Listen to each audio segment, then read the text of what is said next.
in relation to the theme of disconnection and working abroad and overseas employment, emerged as an alternative solution to the inactive status.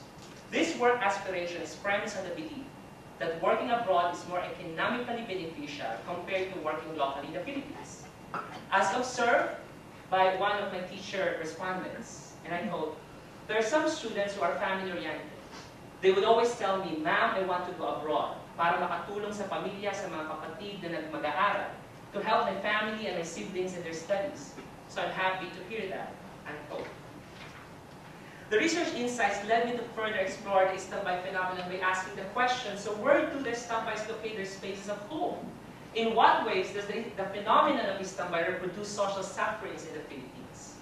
According to my case studies, the problem of Istambay may be reversed by creating education and employment opportunities, especially for those who are economically poor and weak. B, strengthening the training and employment strategies to better prepare this youth before entering the labor market. And C, give jobs, actual generation of jobs. As shown in this conceptual illustration, I argue that the failure to reverse the Istambay phenomenon would mean the deepening crisis of youth marginalization in the Philippines, highlighting the social reproduction of inequality in the Philippines where inactivity, being Istambay, plays a salient part in the family's intergenerational transmission of poverty. I believe that my discussion of the Istambay crisis raises issues that are significant for researchers of youth transitions to consider, because the varying inactivity experiences analyzed in this study directed attention to a more fundamental, yet often ignored issue in transition studies, that is, accounting for those who cannot transition at all. I would like to believe that the Istambay thesis contributed to the understanding of the under-theorized sociology of Filipino youth.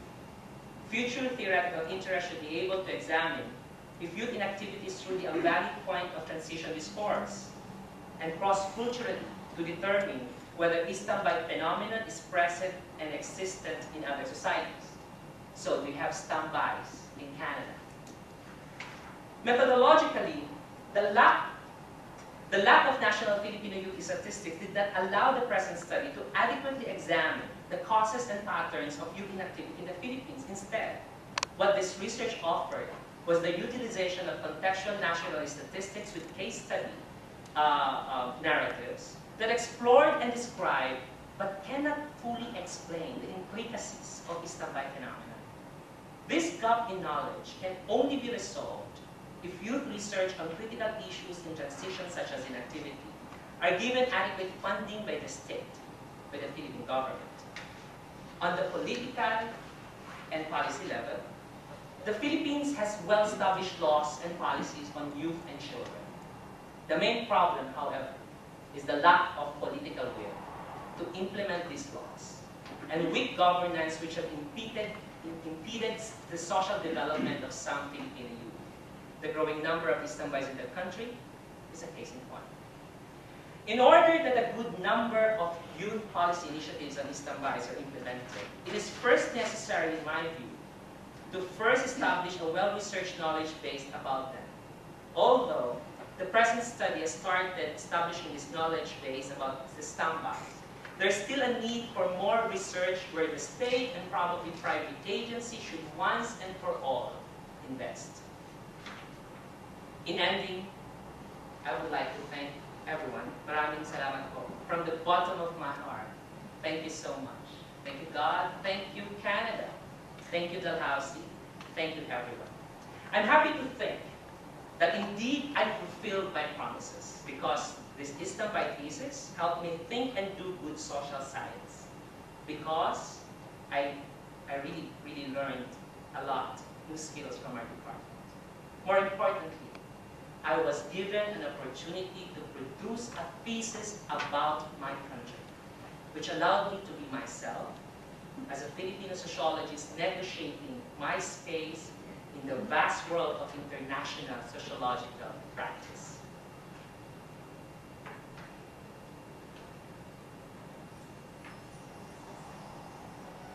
Let me leave you with a poem that captures my fascination with the Filipino youth. Amidst this mosaic of poetic words are the Istambays, who along with their fellow Filipino youth share the habitus of caring for their families and faith in God, while negotiating their lives in the structural crises that I hope in due time they would be able to overcome. This poem is entitled, Not All. Not all Filipino youth that I know went to school or are studying. Not all youth who are studying are able to finish their education. Not all Filipino youth who are currently working were not able to go to school. Not all those who went to school have jobs. Not all working, educated Filipino youth are able to practice their professions. Not all Istambay youth that I know are lazy and not willing to work. Not all who are looking for work are able to find it. No, not all youth that I know like to remain dependent on their parents. Not all want to see their parents desperate due to their dependence. Not all Filipino youth who made wrong decisions do not want meaningful change in their lives. Where, when, and how could this transition crisis be abated? Not just through personal dispositions to change, not just by the charity of parents and families' welfare, not just with communities' care, not just through policies and law, but more salient is having a quality of mind able to process and ponder the structural defects of these issues, and that this daybreak of perspective would give birth to a new generation of Filipinos willing to work well with the older generation to change the present. That inequalities in our Philippine society, though persistent, may be mitigated. So that the future of generation will no more tell about the poverty stories of their parents. Instead, the visions that they would share are stories of hope, care, and reciprocity. A narrative where the majority of ordinary Filipino families will be freed from the knuckles of poverty. Not all social ideals come into being, but who knows? Maybe, just maybe, the words spoken in this poem may be touched by a great spirit and breathe life. Thank you very much.